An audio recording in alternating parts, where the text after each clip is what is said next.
When people say, I don't want to gain extra fat in a massing phase, the question has to be asked of how much fat is going to be gained and how much time and effort is it going to take us to get rid of that fat.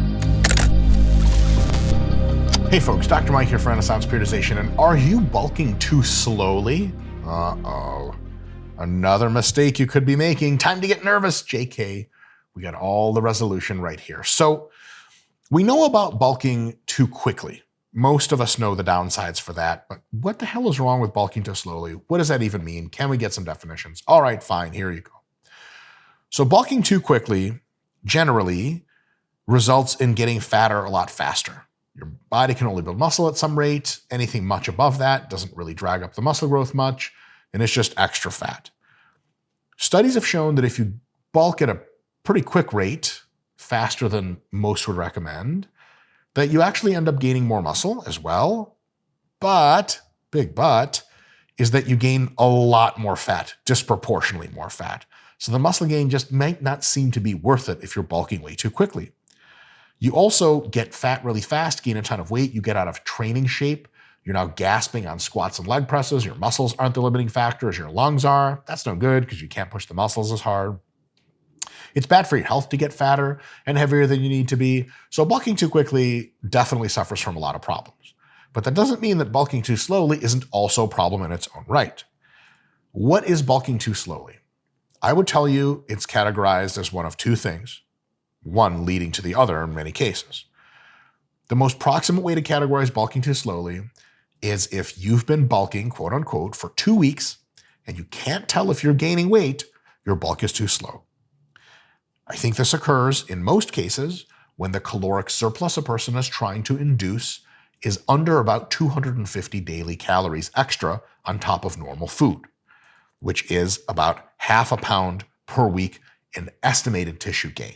So if you're trying to gain like a pound per month, quarter pound per week, you might get yourself into some problems. What kind of problems? Well, imagine you're shooting for a quarter pound of gain per week, which is roughly a 125 calorie daily surplus. After a month, let's say you gained a pound. Okay, is that a pound of tissue gain? Or is that a pound of water weight because you had Chinese food 1 or 2 more times more often this past month than you usually have? The influx of salt got you bloated above 5 pounds above baseline, then it came down, then it went up again 4 pounds above baseline, then it came down. And those raisings of the baseline, multiple pounds, introduce so much statistical noise that it ends up looking like you gained a pound of tissue, but really it's just all water weight. You could, hypothetically in that situation, do some advanced statistical treatment of your data to try to piece apart whether or not it's a slow underlying gain rate there, or if it's just all body water and that's the only thing that happened. You could do that, but enter Mike's rule of muscle gain fuckery number 378, which is if you have to use advanced statistical techniques to tell if you're putting on weight after 2 weeks of lifting and eating, you're probably gaining too slowly. And we're going to see in a sec that you're probably a candidate for other kinds of problems. What are the advanced statistical techniques? You can do outlier removal, which is in of itself a value judgment process because what is an outlier and what isn't an outlier has to be objectively decided beforehand. It's a lot of work, a lot of nuance there. You could try to fit a polynomial curve to your data because a linear curve just doesn't quite do the trick. Jesus, like you're really trying to figure out if something's going on, then there's a good chance you're kind of in the weeds there. You're in the place where the signal of muscle gain or tissue gain isn't high enough to overcome the noise. And that's a bad thing. And let me describe to you how. So let's say you, in 2 weeks, you figure out, okay, I've run the stats or I've looked at my curve of body weight gain. I take my body weight every day and I average it all out.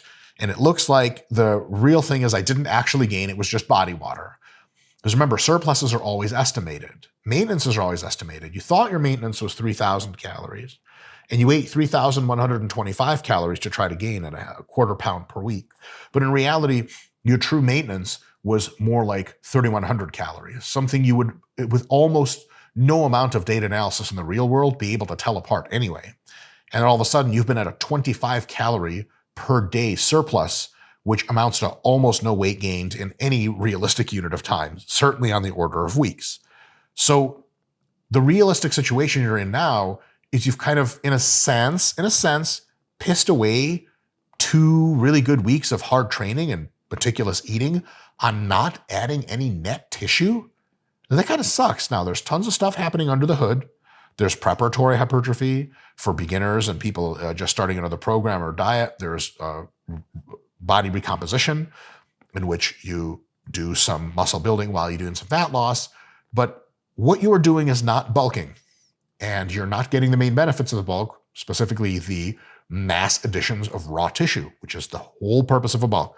So for 2 weeks, you thought you were bulking and you really weren't. And look, there is an argument that says it's okay, no big deal. It's part of the process. It's the long-term view. We can fix it by eating a little bit more and then by reassessing. Just add another 125 calories to that shit, reassess. But other things can also happen. In an ideal world, you didn't gain for 2 weeks, you add them to the calories, and then you start gaining. Everything's fixed.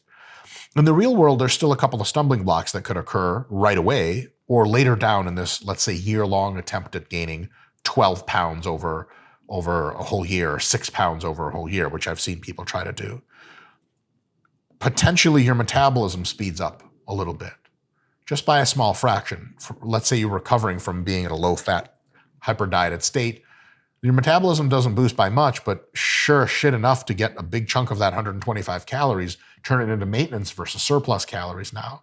Or you get more active at work or at school or with play, and you're not exactly tracking your steps to the step. And that means you're just a bit more active now, and all of a sudden you're burning away that tiny surplus with extra physical activity. Or the humidity changes with the seasons and where you live. How much body water you store changes for a few weeks as your body gets used to the new humidity, and that screws up the scale weight that you stand on. Not by much, but by fractions of a pound. Fractions of a pound is what you're dealing with here, gaining so slow.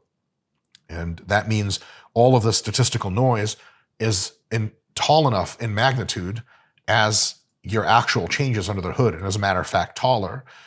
So then you're back to not knowing if you're gaining or not, potentially for 2, 4, or even 6 weeks at a time.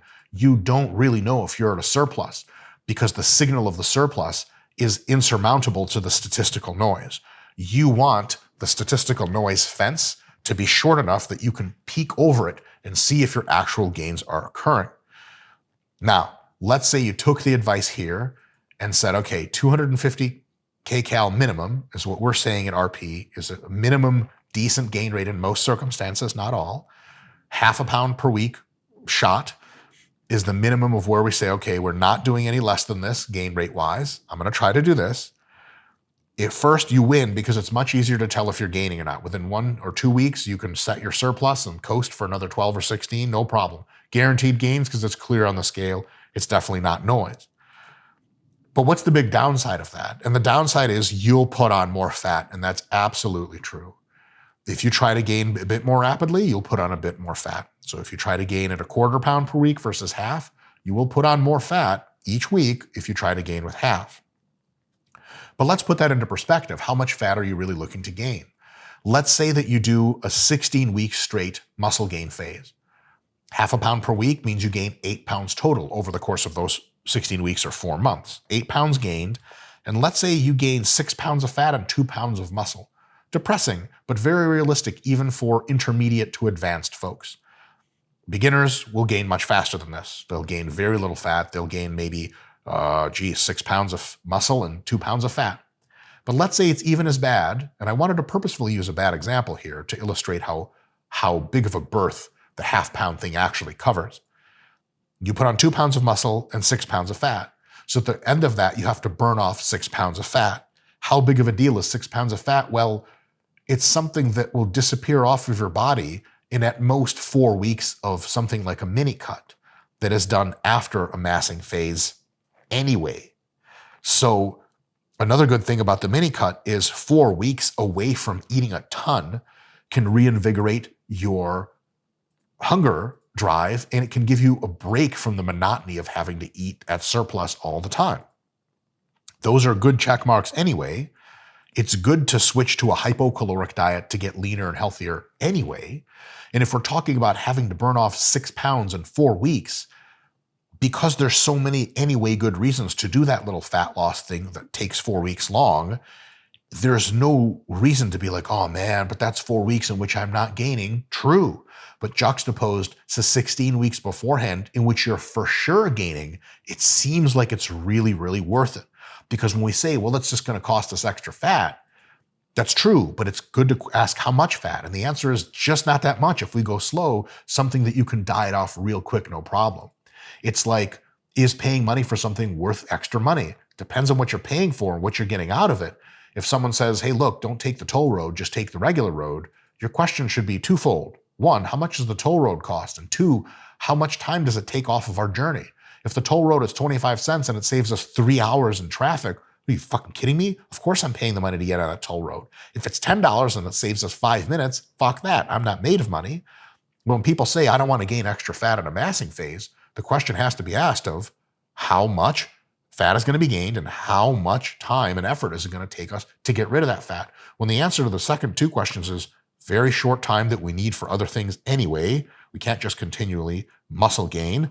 And two, it's actually just not that much time and it's very easy to do, then all of a sudden the gaining extra fat to ensure that we're at a caloric surplus, to know that pretty much every week of our preceding muscle gain phase was spent doing the right thing instead of being like, I sure hope I'm at a surplus, that is probably worth it.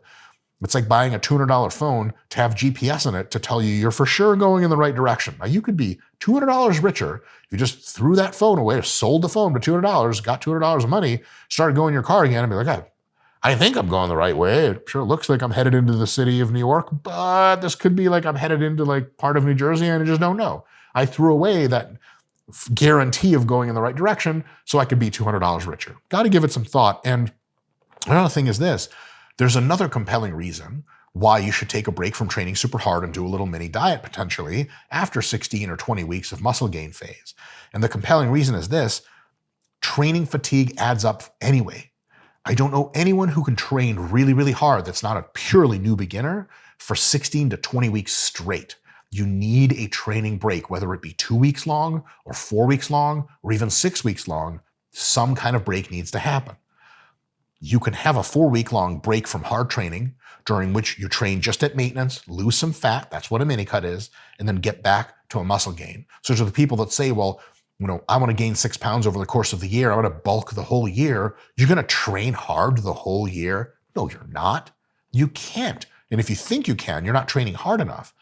So you're going to need some training breaks in there anyway. Why not just take those training breaks, add 2 weeks to them, drop the calories down a bit, lose a little bit of body fat for the guarantee that your actual surpluses are real surpluses every week, month, and half year at a time, as opposed to being in a quote unquote pretend surplus, hopefully surplus, and then figuring out a month or 6 weeks in that you're like, actually, seemingly haven't gained any real measurable, sizable tissue. And it turns out the last 6 weeks of training, although we're good, we're just not nearly as productive as I needed them to be. So, in order to get a clear signal to noise ratio to see if you're really on the right path to guaranteed gains with tissue accretion, a bit of extra fat that comes off real easy in the end, in my view, is in most cases worth it. And it becomes worth it at that 250 kilocalorie surplus, half a pound per week and more to gain. But half pound to a pound is a really great goal for most people. Under half a pound per week, something like a quarter pound per week as a gaining goal, suffers from a problem of measurement error where we can't discriminate as to what is really a surplus and what isn't. And we have this really decent chance of just treading water for a while. So don't bulk too slowly. Give this some thought. If you have more advanced stuff you'd like to see, we have a member section in our YouTube. You can subscribe to that. It's extra goodies, extra videos a week.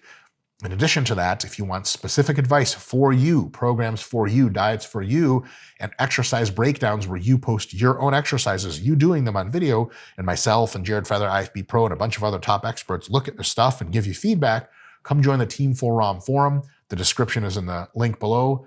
We'll see you guys there, and I'll see you next time.